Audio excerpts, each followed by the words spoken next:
his privileged speech. You may proceed, sir.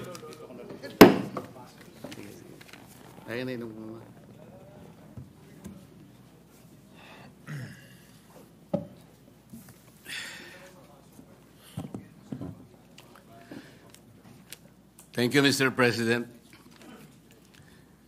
Mr. President, I rise on a question of privilege. Today, I believe the entire nation awaits the disposition of the matter in regard to the impeachment complaint filed against the Vice President, Sara Zimmerman Duterte, in the light of the recent but unanimous decision of the Supreme Court.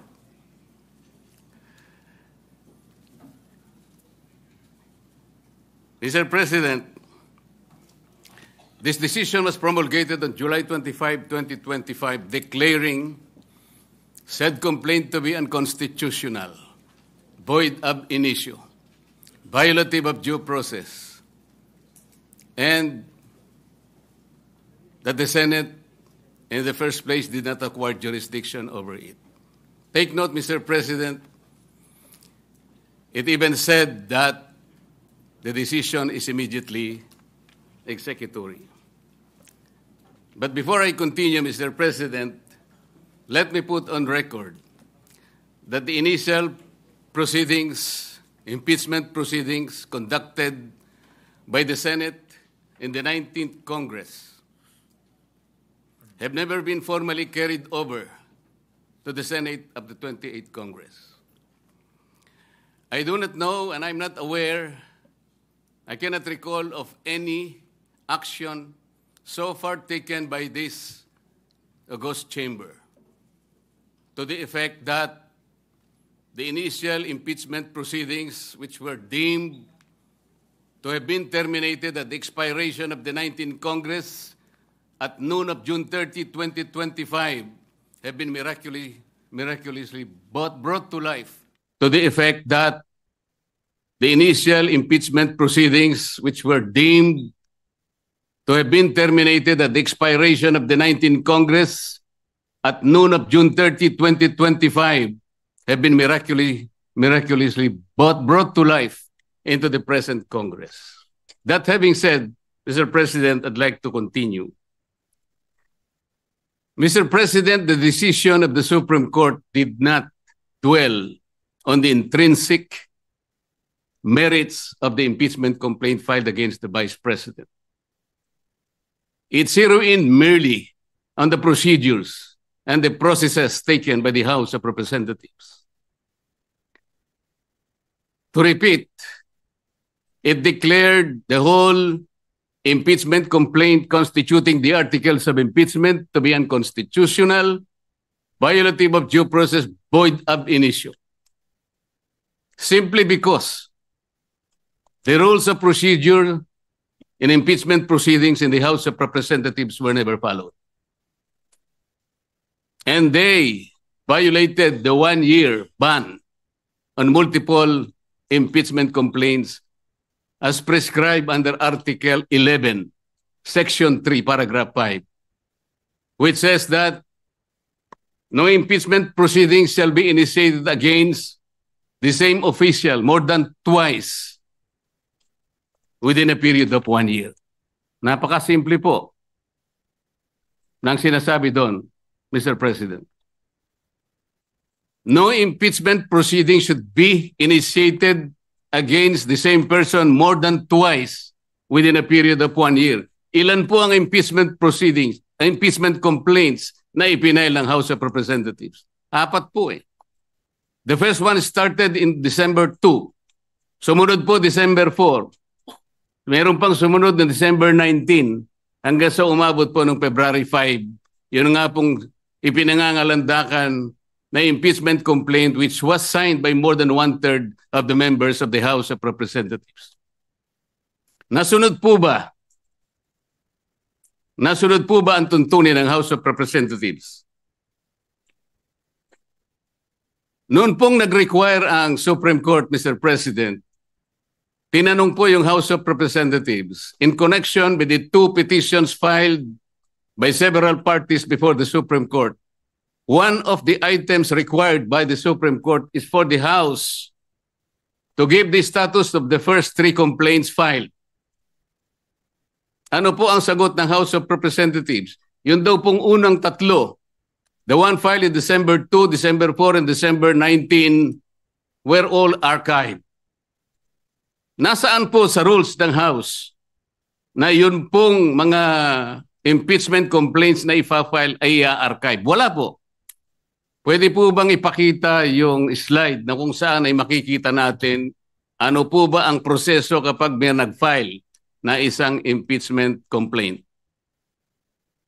Ayan po yung Rule 2. Ang sinasabi po sa Rule 2, Mr. President,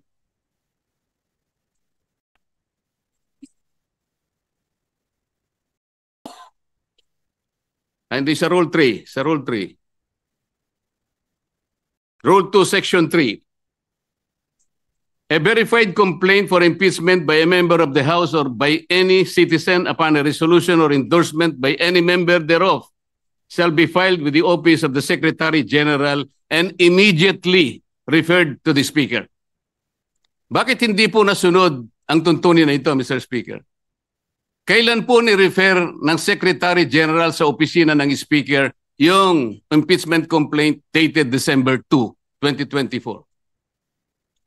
Kailan po ni-refer ng Office of the Secretary General yung impeachment complaint na i-file noong December 4? Wala po silang sagot.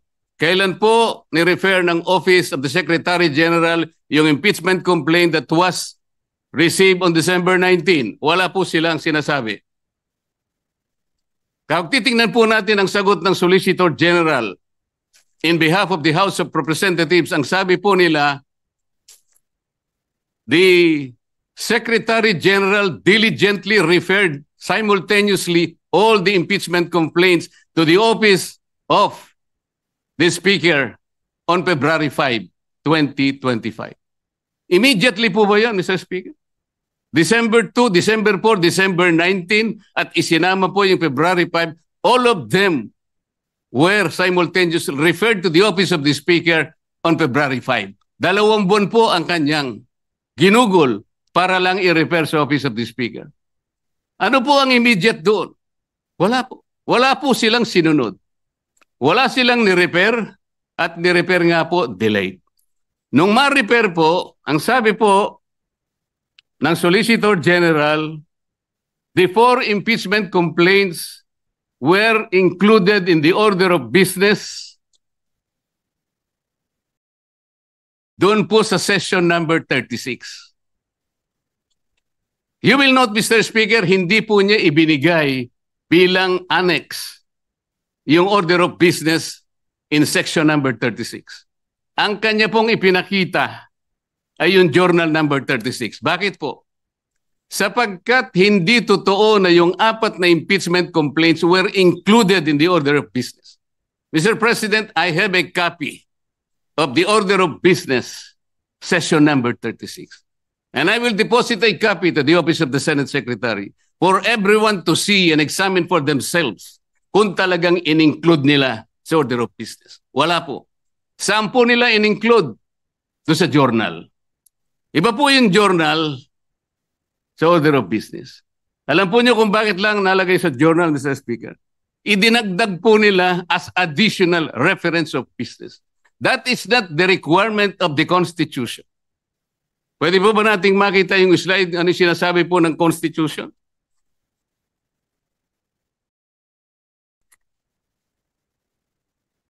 A verified complaint for impeachment may be filed by the member of the House. Blah, blah, blah. Ang sinasabi po rito,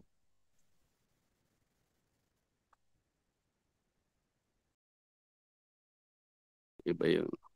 Hindi po yun. Sorry po. Nakalagay po, in-include sa 10th session day. Yun po yung section number 36. Hindi po totoo yun.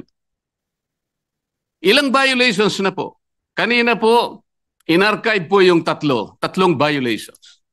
Hindi po ni-refer sa Committee on Justice. Pangatlong violation. 6 na po. Ngayon sinasabi po, in-include po sa order of business. Hindi rin po. 3 violations na naman. 9 na po. At sabi po nila, yung session 36 is the 10th session. Hindi po. Bilangin po natin yung December 2. That was the date when the first complaint was filed, endorsed, and received by the Office of the Secretary General. December 2 is session number 26. Mr. President, bilangin po ninyo session number 26 up to session 36 na sinasabi ng Solicitor General. Yun po ang 11th session. That was not the 10th session. Ang 11th session is session number 35. Just for the record, Mr. Speaker. So ilang violation na po yan? Balikan po ninyo yung Rule 2 na nandyan po sa slide, Mr. Speaker. Ano po yung mode of initiating impeachment? Ganito po ang sinasabi ng rule of the House of Representatives. Impeachment shall be initiated by the filing and subsequent referral to the Committee of Justice. Ito po yung Sereno versus, Francisco versus House of Representatives. Verified complaint for impeachment filed by any member of the House of Representatives, i-refer po sa Committee on Justice. Verified complaint filed by any citizen upon a resolution endorsement by any member thereof, i-refer po sa Committee on Justice. A verified complaint or resolution impeachment filed by at least 1/3 of all members of the House, i-refer din po sa Committee on Justice. Bakit po ang ginawa nila nung makakuha sila ng higit sa 1/3, dali-dali po nilang tinransmit sa Senate? Ang pagkakakala po nila, Mr. Speaker, sapagkat ang pinagbatayan po nila ay yung Rule 4 na kung saan in Section 14 sinasabi po endorsement of the complaint resolution to the Senate. Ang sinasabi lamang naman po noon, Sir President, ay yung pamamaraan kung paano po i-endorse yung impeachment complaint that was signed by 1/3 or even more members of the House of Representatives. Hindi naman po sinasabi doon na hindi na sa i-refer sa Committee on Justice. Bakit po nakalagay dito sa rule? Kailangan i-refer din siya sa Committee on Justice, but they never did. Mr. Speaker, Mr. President. So ilang violations na po ito? You cannot use Section 14 in isolation of Section 2. Hindi po pwede yun. Binigyan po ba ng discretion, Mr. President?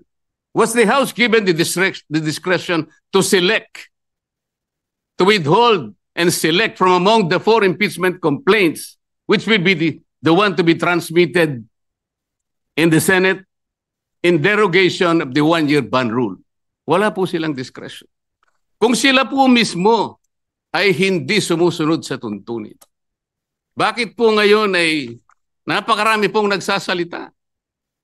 Na parang akala mo ay ang Supreme Court pa ang nagkasala, ang nagkamali. Samantalang ito po, napakasimple po ng tuntunin, hindi kailanman sinunod. Even the 10th session day na sinasabi nila, 11th session day nung ilagay po nila sa order of business, sabi nila, they never included them in the order of business. Wala po. Nasa akin po yung kopya. Ano ba po ang pagkakamali? Mr. President, ipakita po natin yung last page ng impeachment complaint. Pakita po sa slide. Ayan po, Mr. President. Subscribed and verified before me.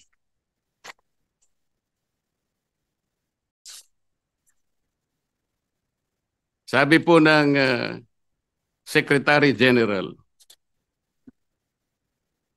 Tambayin kopya ko rin.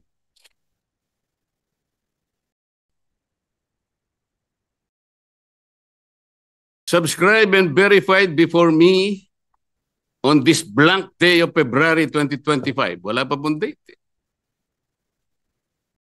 Ito po ba ang verification, Mr. President? Hindi po. Ang verification po ay nakasaad po sa mismong tuntunin ng House of Representatives. Balikan po natin ang Section 3. Ano po ang sinasabi? Section 3, Paragraph 2. An impeachment complaint is verified by an affidavit that the complainant has read the complaint and that the allegations therein are true and correct of his personal knowledge or based on authentic records. At the very least, yun ang dapat na ilagay po. Nakalagay po ba sa verification dito? Ng Secretary General ng House of Representatives? Wala. Ito po'y parang jurat lang sa isang affidavit. Sinasabi lamang po dito, kilala niya yung nagsipirma sa isang dokumento. Na ang dokumento ay naglalaman ng 32 pages. This is not the verification required under the rules of impeachment by the House of Representatives. Ang totoo po, kung balikan po natin ang Section 14, nandyan po sa slide. Sinulat na po sa tuntunin kung ano po ang dapat kopyahin nila para magkaroon ng tunay na verification. Hindi pa po nila kinopya. Mr. President, ito po yung contents ng verification na dapat sana yun ang nilagay nila sa complaint. We, sabi po rito, after being sworn in accordance with law, depose and state that we are the complainants in the above entitled complaint or resolution of impeachment, that we have caused the said complaint resolution to be prepared and have read the contents thereof, and that the allegations therein are true of our own knowledge and belief on the basis of our own reading and appreciation of documents and other records pertinent thereto. Kokopyahin na lang, Mr. President. Hindi pa nakopya. Mr. President, alam mo po, nung ako'y grade 4, yung teacher po namin, binigyan po kami ng isang short quiz. I-drawing ninyo kanya yung Bicol region. Siguro po 1963 yun, Mr. President. Yung Masbate, hindi pa kasali sa Bicol region. O hindi, kabisado ko naman po sapagkat mahilig po ako sa social studies, Mr. President. Meron pong dalawang nangungopya sa akin. Yung isa nasa likod, yung nasa kaliwa ko. Yung nasa likod po, nakopya niya pong tunay yung aking drawing. Pinagalitan siya pero ipinasa po sapagkat nakopya niya po yung aking drawing. Yung isa po, nangopya na nga, hindi pa niya nakopya. Ang kinopya po, Masbate. O wala po. Hindi po siya nakapasa. Ano pong ibig ko sabihin dito? Kokopyahin na lang eh. Alam po ninyo sa mga litigation lawyers, practicing lawyers worth their salt. Wala ka lang certification of non-forum shopping, i-dismiss ka ng Supreme Court. Paliwanag po yun. Hindi subscribe yung complaint mo, dismiss ka kagad. Mahigpit po ngayon eh. Ito po, this is an impeachment complaint. You are removing the second highest official of government. Yun lamang pong verification. Sablay na po eh. Ano pong nakalagay dito? Section 3, paragraph 3. An impeachment complaint required to be verified which contains a verification based on information and belief or upon knowledge or information and belief or lacks proper verification, katulad po nito ngayon, shall be treated as an unsigned impeachment complaint. So pwede pong tratuhin pala ngayon sapagkat wala pong verification. It may be treated as unsigned impeachment complaint. Paano ba yun? Bakit magsasalita po ng napakarami? Alam po ninyo kung, Sir President, kumbaga po sa nagluto ng sinaing, pasensya na po kayo kung kinakailangan ako po'y gagawa ng pagkahalin tulad, ano. Ang impeachment complaint po ay parang sinaing na niluto ng House of Representatives. Hilaw po eh. Hilaw na hilaw. Ano po yung hilaw sa Bicolano, Mr. President? Hilaw din po yata. Sa Bisaya, hilaw din po. Sa Kapampangan, magadto, Mr. President. Sa Waray po, matagudtod. Sa Ilonggo po, lagdos. Sa Ilocano, marakusol.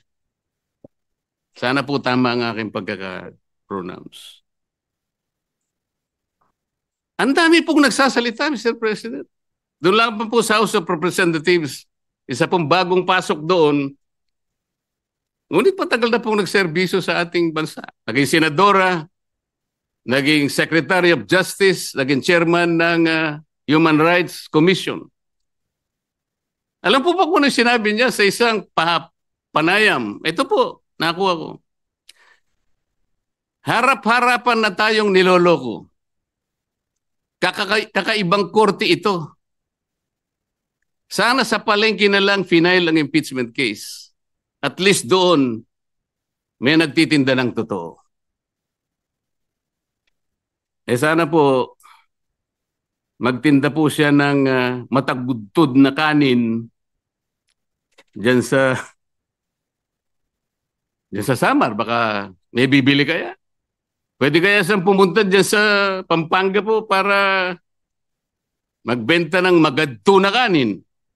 Kung may bibili, baka sakali. Pumunta kaya sa Panay para magbenta ng lagdos na kanin. Wala po siguro, Mr. President. Baka ngayon dagan-dingding, hindi pa patusin. Huwag pong ganun. Ang dami na pong nagsipagsalita. Samantalang hindi po nila nakita.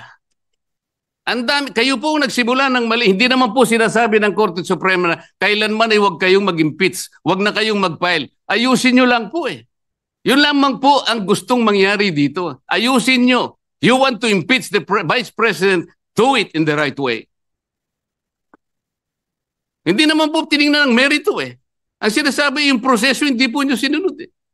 Sinasabi na nga, walang impeachment complaint bukod sa isa. Laban sa isang opisyal sa loob ng isang akalain mo namang 4 po kagad ang ipinay. Pagkatapos yung 4, i-consider mo na isa. Hindi naman po yata tama yun, Mr. President.